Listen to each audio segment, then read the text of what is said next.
sa kaperahan mga kapiksi, nakikita natin na magtatagumpay pa kayong lalo, no? Magkakaroon pa kayo actually ng more financial gains in the future. So, kasi nga, inaalagaan nyo yung present nyo ngayon, kung ano man yung meron kayo sa present, talagang inaalagaan nyo, nurture nyo, pinapahalagahan nyo. And in the future, guys, actually, mas lalago pa, no? Napalago nyo na ngayon, and mas lalo pa siyang lalago, guys, in the near future. Lalo pa kayong uunlad and aasenso, and lalo pa kayo magkakameron when it comes to money. Pagdating naman sa love life, guys,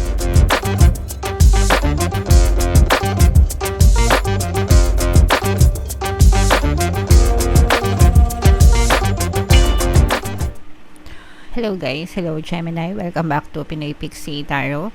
Ang pamagat ng episode natin for tonight is past, present, future. Ito isang timeless reading mga kapixie para sa Gemini, Sun, Moon, Rising, Sign, and Venus.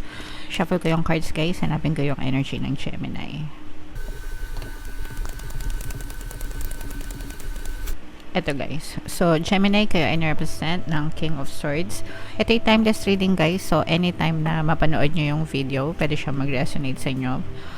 If hindi kayo naka-resonate right now, mga kapixie, pwede nyo siyang panoorin next time, next year, next month. Anytime, guys. Baka ma-pick up yung energy nyo next time. Okay? So, ito yung mga recent past na energy nyo, mga kapixie. Super positive ng inyong mga na-experience sa inyong recent past. Unang-una, sa love life, mga kapixie. Angel number 666, by the way. I-check nyo yung ibig sabihin yan kasi baka may additional na mensahe sa inyo ang inyong mga anghel gabay. Pero, unang-una, guys, napakaganda ng romantic energy nyo. Love energy pala. Romantic and love energy as well. So, romantic, ibig sabihin sa partner nyo or specific person. If meron kayong mga partners, guys, napaka-harmonious ng relationship nyo. Napakaganda. And ganun din sa relationship sa mga mahal nyo sa buhay, like family and friends, mga kapixie. Yan. So, napakaganda ng energy surrounding that, guys. And nakikita rin natin dito, guys, na yung yung pagsisikap and pagtsatsaga nyo, mga kapixie, you have like a lot of small mini manifestations sa buhay, guys. Parang you were taking one step at a time sa buhay nyo, okay? Meron kayong journey, meron kayong goals, tapos hindi kayo nagmamadali, one step at a time. And yung mga one step at a time na yun, malaking contribution yung nagagawa nun as to where you are right now. Ibig sabihin, yung mga maliliit na action mo in the past, yung mga maliliit na efforts mo in the past, mga kapixie, pinagsama-sama, nakakontribute siya ng maganda sa kabuhayan mo ngayon, guys, okay? And mahilig kayong mag-explore, mahilig kayong mag-experiment in the past, and kung ano man yung sitwasyon nyo right now, yun yung bunga ng mga pagsisikap and exploration mo in the past, mga kapixie.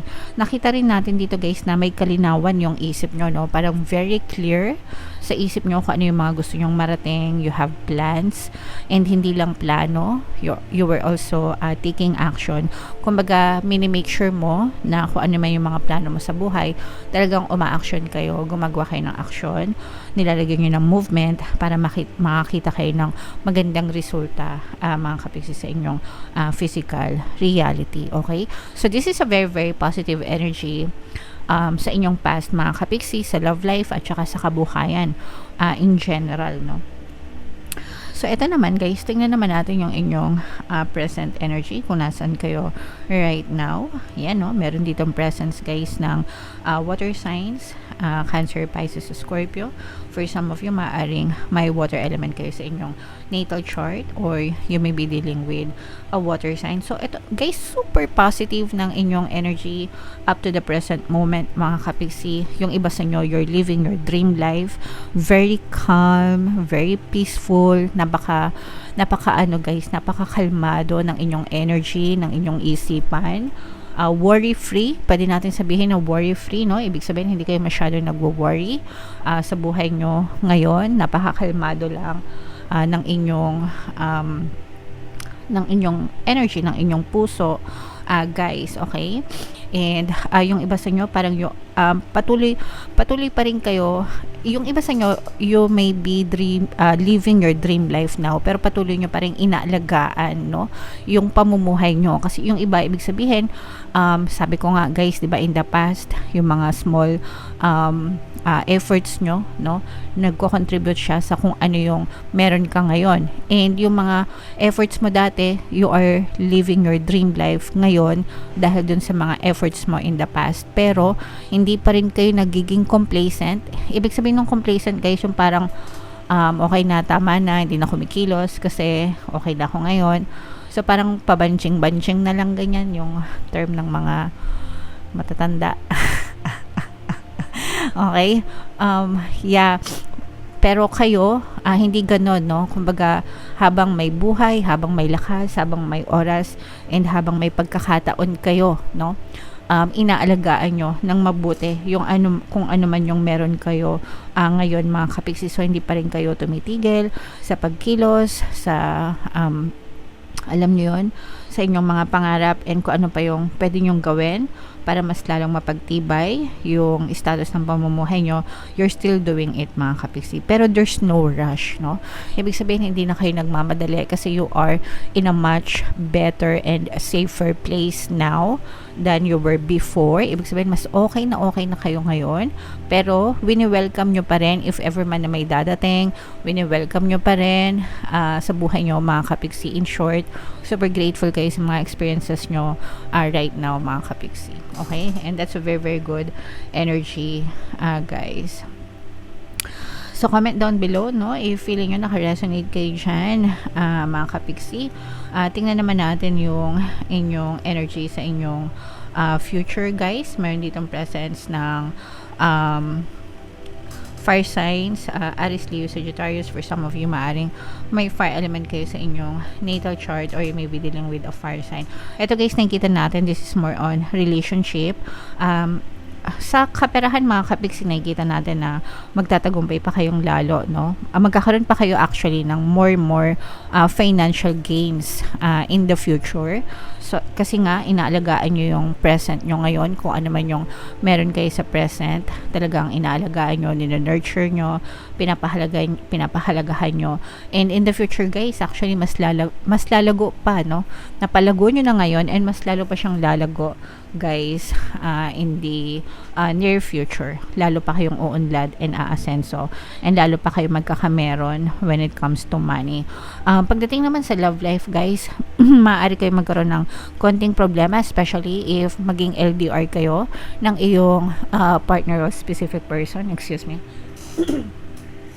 So, maaari magkaroon ng distance, maaari magkaroon ng separation, mga kapiksi. Not really hiwalayan, pero pwedeng hiwalayan dahil sa LDR, or pwedeng magkaroon ng emotional distance, mga kapiksi, and it might bring you some kind of emotional pain, no? So, this is something na you should look out, watch out sa future, Gemini.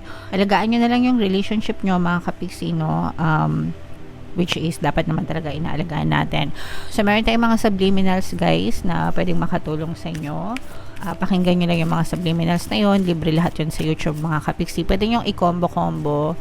Depende sa sitwasyon nyo, guys. Kayo na lang yung mamili. Alright? So, yung mga magaganda dito, guys, i-main-main nyo na sa comment section. Itong financial gains, pag-unlad in the future. Itong mga dream life nyo, mga kapiksi. Okay? So, i-main-main nyo na yan sa comment section. Deserve nyo yung mga positive energies na yan. So, tingnan natin yung additional na mensahe sa inyo, Gemini.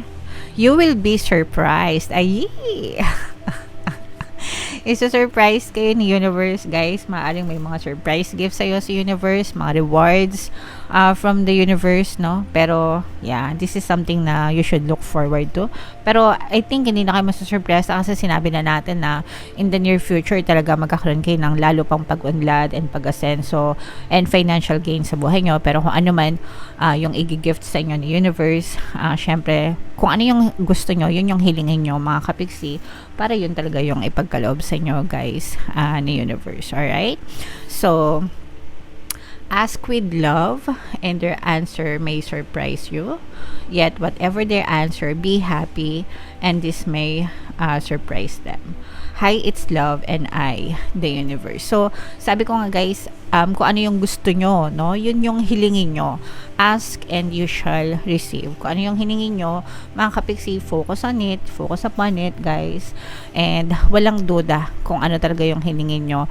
Yun talaga yung ipagkakalob sa inyo. Just have faith, trust the process, believe in the universe, believe in the divine universe, mga kapiksi. And magtiyaga, magantay, huwag masyadong maatat, huwag masyadong mainip. Okay? It will always be given to you. Basta mag-persist and magtiyaga lang kayo, mga kapiksi. Okay? Alright. So, super nice, super ganda. Overall, Gemini, napaka-positive ng energy nyo, no? So, always focus sa positive, highlight, accentuate the positive, mga kapiksi, and eliminate the negative. Para ang ma-attract natin is yung mga positive lang, ay yung mga negative. Babay tayo dyan, guys. Okay? Alright. So, comment down below if naka-resonate kayo, guys, for more tarot readings. Ito yung playlist nyo. Ito naman yung ating success stories ng paano mag-manifest ng abundance video course. Click here to subscribe, guys. Ito yung ating mga pampaswerte subliminals. Thank you for liking, sharing, and subscribing. See you next time. I love you all, mga kapiksi. Have a nice day. Bye-bye.